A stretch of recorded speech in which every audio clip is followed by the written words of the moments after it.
So guys, something a little bit different in today's video, and don't worry, the R8 did not drive out, I pushed it out. And for those of you saying, this isn't going to be a project car, so don't worry again, I'm not introducing more cars to the channel that I'm actually going to work on.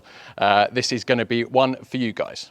So let me just briefly explain what this series is going to be about. Now, I get a lot of messages from you guys, Instagram, emails, etc., asking for advice on what type of car to buy, advice on damage, advice on repairs, just loads of questions about salvage vehicles. And also get a lot of messages saying I've inspired people to fix their own car or buy a car that needs fixing, which is obviously great to hear, great to see that I'm inspiring people to have a go themselves, basically. But then it got me thinking, because all the questions I get about asking for advice, why don't I buy a car? I can show you the car on the channel. I can go around all the damage. We can look at it together. I can do an HPI check on it. I can go through potential repair costs. And then at the end of it, I can sell it to one of you guys as a project that you can have a go and fix yourselves. And the idea behind it is that obviously I'm buying the car, so I'm taking all the risk.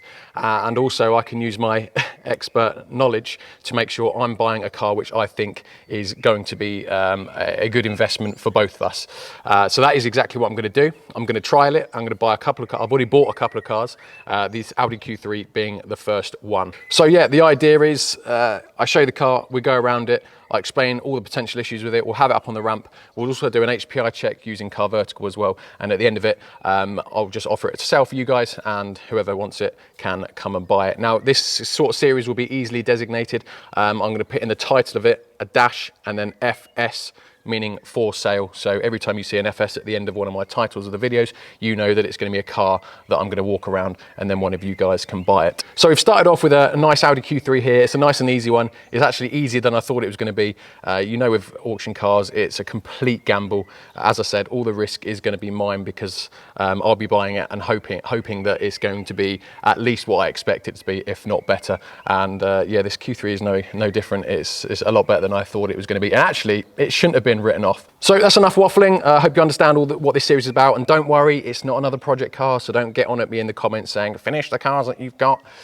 This will just be a one-off video, which is easy for me because it enables me to get out more content to you guys, because it won't take long to film at all. So this is the first and last time you'll see the car on the channel. So here is my 2014 Audi Q3 2-litre diesel SE, and I'll go around the car. It's a category N. I have no idea why. So let's have a look at some pictures and I'll tell you exactly why I chose this one.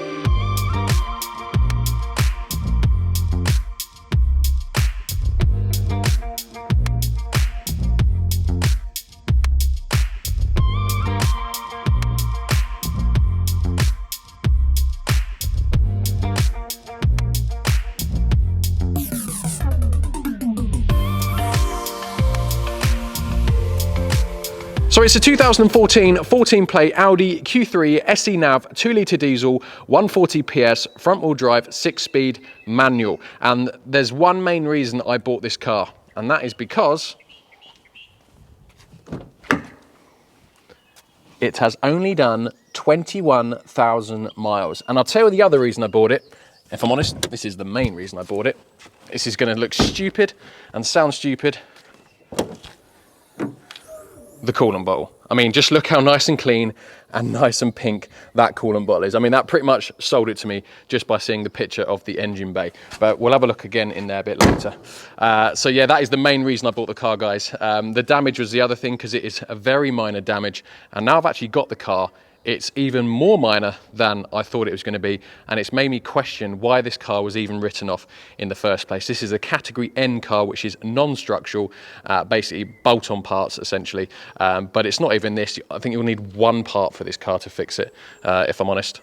Now, straight away when I got the car, I found a great way of backing up the fact that the mileage is correct on this, and that is, wait for it, the tyres, all 4 tyres, are the same tyres that it rolled off the production line when it was brand new. How mad is that? I first got alerted to it because there is some perishing, cracking on the top of the tyres, which indicates that it is an old tyre.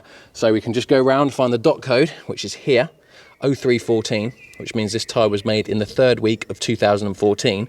This is the 2014 car, which means that that tyre was put on it when the car was brand new. All 4 tyres are 0314s. They're all Goodyear Eagle F1s. Don't get me wrong, the fronts need replacing. They are on 3mm.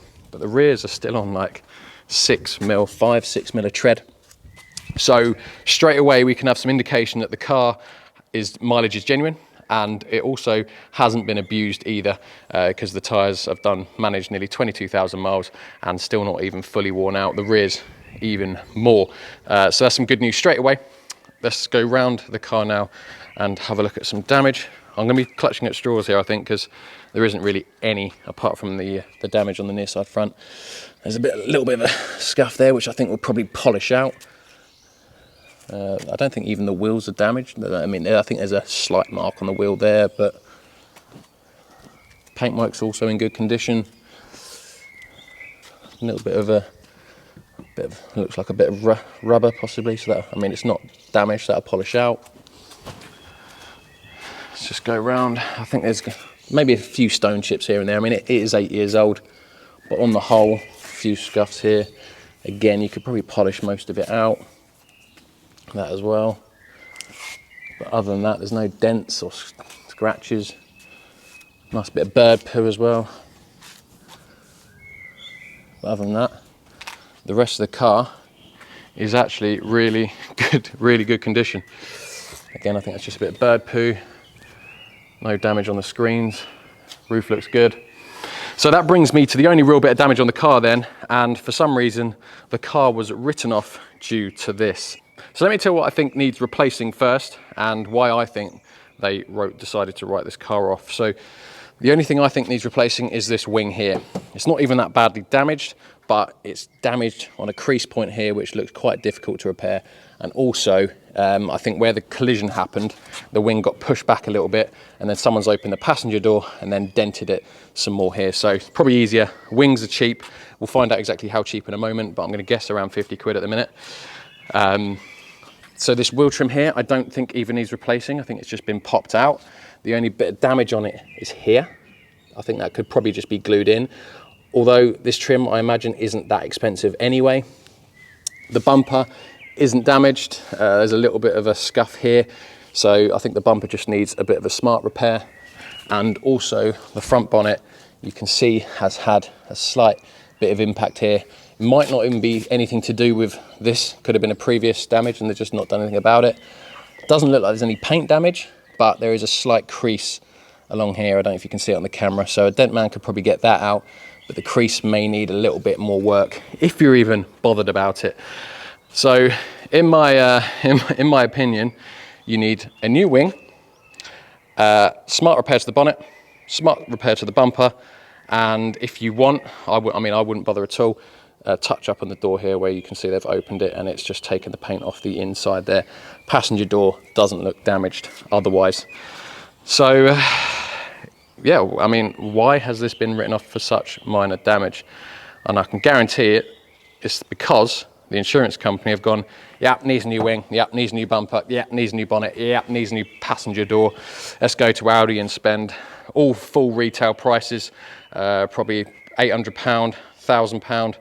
We'll stick a new grill on it as well, just because it's old. Another 800 quid. Wing, probably £200. Door, probably £500. Let's paint the whole lot, really expensive, probably £2,000 in paint. £5 grand to fix. And I bet you, with that absurd guessing, I'm not even too far off either. I mean, that's how ridiculous insurance is these days. But we'll go through the numbers in a moment. I predict you could probably fix this car for around about £700, maybe even less. Yeah, that just goes to show. So now we're going to check the history of the car, and to do that we're going to use CarVertical, who have kindly sponsored today's video. Now, you want to use CarVertical if you're buying a used car, a new car, your next car, even a car you already own, and you want to check the car's history, and you need everything, all detailed reports, all in one report. This is what you need. So let's put the reg into CarVertical, and it's going to search thousands of databases from around the world, gathering information that anyone holds about the car. And we've got the Audi Q3 there, and we can see, look, straight away, the only thing it's really flagging up is accidents, which is good. It's clear of finance, mileage, fraud, and theft. So let's just scroll down, and we can see spotted activity. This is usually maintenance or MOT, and we can see when it's had all the MOTs and any maintenance it's had, scrolling down. And the only thing it's really flagging up is the fact that on its MOT, it had near side front tyre outer damage slightly, and that's the only thing it's really flagging up. So that's good to see. So if we just keep scrolling down, we can see it's got no outstanding finance, no records found on any of that for rental car, etc. It hasn't been stolen in any of the countries searched. And the important one, mileage fraud potential, and we can see a nice steady incline of mileage, which doesn't indicate anything untoward. I mean, we pretty much know that anyway. So yeah, there's no problem with that. So let's go down to damage. Now we know it's obviously damaged, and it happened on in March of 2023, and it was a category N write-off, so it didn't happen that long ago, which we know because it hasn't been repaired, and it was done in the United Kingdom, where we can see the exact date of the 23rd of March 2023. So let me just give an example of a different car and one with a bit more damage, and you can see a Volvo V40, and this has a potential mileage issue. As you can see, the mileage dipped right down in 2020 and then shot back up. It could be a genuine error, but it alerts you to the problem and you need to look into it further. And the other thing is damage in the United Kingdom as well in 2020, and you can see it's around about the same time as the mileage discrepancy, funnily enough. So yeah, you can see all the damage here, look, quite heavy damage. So if you're buying this car, you need to know where the damage was. You now know where you can look out for the repair to make sure it was a good one. So guys, if you click the link in my description, it takes you over to their website, and if you use my discount code, you'll get 10% off. I'll put the discount code there now for you. And again, massive thanks to CarVertical for sponsoring today's video and continuing to support the channel. So let's have a quick look at the interior. I won't make the mistake of trying to open the passenger door. And yeah, I believe it's probably had some children in the back at some point, because it's got a dirty back passenger seat, but it is just dirt by the looks of it. Maybe the grandkids, I don't know. No damage, just a bit of a thread pull there possibly. Yep, that'll come out with a pair, oh no, a pair of scissors will get that out. It just needs a good clean really. There's no, can't see any damage, just a bit of dirt. Good clean will sort that out. Let's go into the boot. Nice clean boot by the looks of it. And we have a full-size spare, which looks brand new to me. Got a locking wheel key over there as well, look. Ah, and there you go, look, baby on board. Let's just have a look in here, should be a toolkit. There we go, look, nice toolkit, look, looks pretty much unused. I mean, all this looks unused, to be fair. Boot looks good.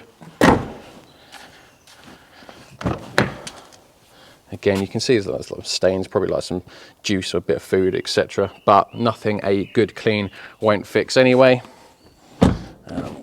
Driver's door, again, just a bit of dirty. I don't know what horn OK please means, but there we go. Again, this looks like an engine bay of a car with a 21,000 miles. It all still looks pretty much brand new. In fact, this car may have even been in a garage most of its life, because it doesn't really look weathered. I can't see any rust or anything that indicates that it's been outside too much. There's my nice little coolant bottle with a nice lovely coolant. But no, engine bay looks as new. Bit of a discoloured battery cover, but other than that, she's good. So let's start her up. Oh. I think I had a bit of a low battery, but there we go. Straight away, look. Right, let's get her into the workshop. Ha! Half a tank of fuel and all. Beauty.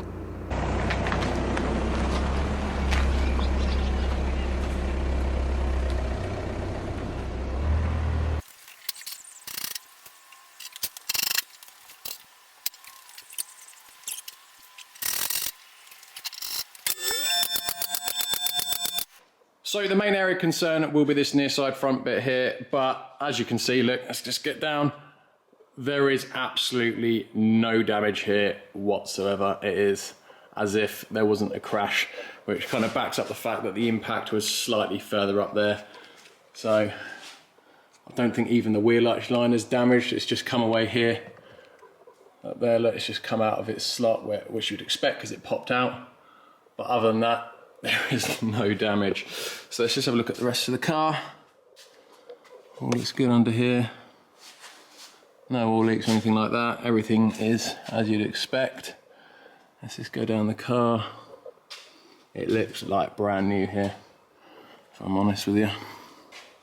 I mean, I'm gonna put my leg out here and I'm gonna say that this car has been garaged, because there's just really, there's no rust on it. It's, say, a little bit there, but you're going to expect some because of the age of the car. I mean, it would have been driving, no doubt, in the rain a fair few times in those 20,000 miles, but the overall condition of the car, there's just hardly any rust.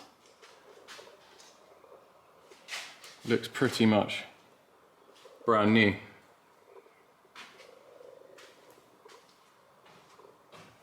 Even the back of the engine looks brand new, genuinely. So there's absolutely no issues with the underside of the car at all. If anything, it's better than you'd expect. So let's just get it back down and do the last thing, take it for a little drive just to make sure the engine and the gearbox operates as it should. I've just had a look and this car has got MOT until August, and actually looking at the history, it's only ever had one advisory in its life, and that is one of the tyres that was noted down in the last MOT of slight perishing. So again, a great MOT history as well. So let's see what she's like. First gear, good. Second gear, good. Third gear, good. Fourth gear, pulls well, no clutch slip. Check fifth gear. Fifth gear's working. Can't hear any abnormal noises. Let's just go round. Drives in a straight line.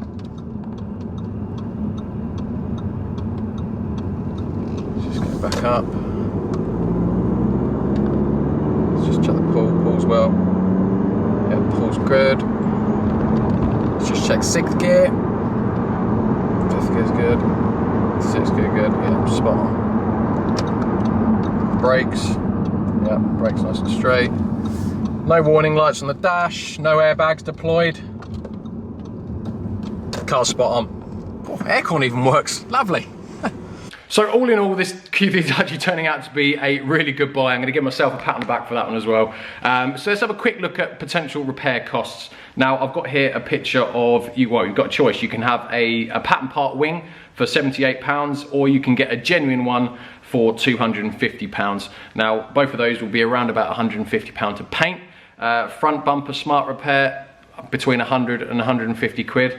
And then the bonnet, if you wish to do that, is I'm probably gonna guess, because they're gonna have to probably paint quite a lot of the bonnet, maybe 300-ish quid to repair that. But ultimately, you could probably drive around that car and not repair anything if you didn't want to.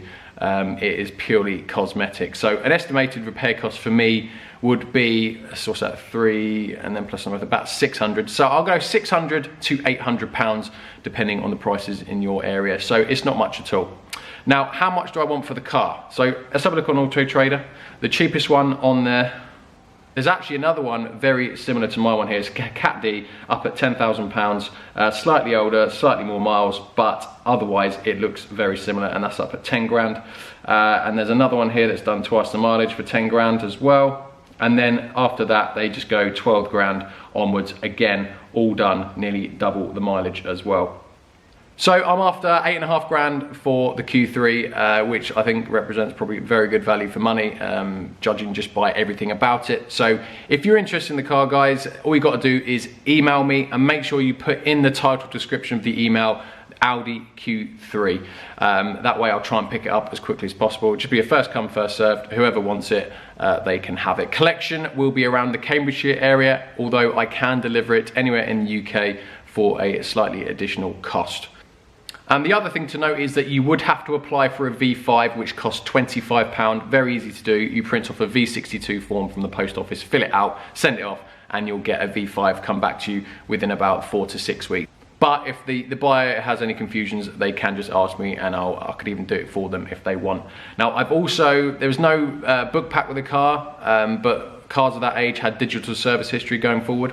And I've managed to get a phone Audi and get a full digital service history printout. I'll put a screenshot on the screen now, and I believe it has full Audi service history. We can see it was serviced at 3,000 miles, brake fluid change at 4, aircon service at 4, another service at 4.5, another one at 9, brake fluid, oil change and MOT again at 12, another one at 15, brake fluid and oil change again at 20. So it's, again, full service history from Audi, can't fault it at all. So that's it for today's video, guys. I hope you did enjoy the type of video and yeah, the car. If there's any particular cars that you may want me to try and source and bring to the channel for this kind of the content, do let me know. But it will mainly be me, I'm honest, focusing on VAG cars because that is what I'm comfortable with and that I know. But I may from time to time spread my wings a little bit and maybe go for a different mark. But yeah, let me know in the comments, guys, what you think of the video, and if anyone's interested in the Audi Q3, do let me know. So thank you very much for watching. If you haven't already, please do subscribe and also follow me on Instagram at saving_salvage, and I'll catch you in the next one. Cheers, guys.